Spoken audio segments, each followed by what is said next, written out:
มือเฮากว่าห้อมมือไว้สา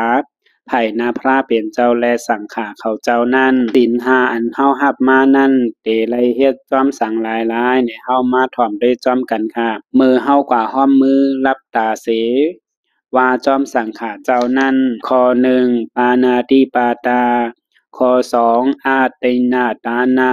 ข้อ3กาเมสุมิสาสาราข้อ4มุสาวาตาข้อ5สุราเมรยะสุราเมรยะอันว่าไหนก็เป็นในศีล5ข้อในสั่งว่าเฮาผิดแม่นศีลหมาย5ป้อว่าไหนจึงเฮาจางผิดแม่นตั้งหมด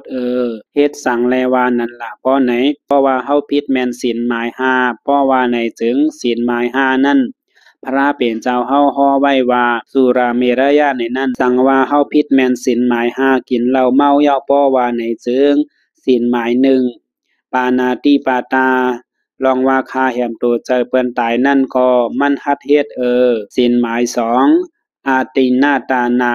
ลองตาตีลักโคของเปิ้นนั่นก็มันอ่ำโกสังเหย้าย้อนมันเมาเหล้าศีลหมาย3กาเมสุลองว่าผิดกาเมสุอันว่านั่นก็มันอ่ำฮู้เหย้าอันนั่นก็จางเป็นไร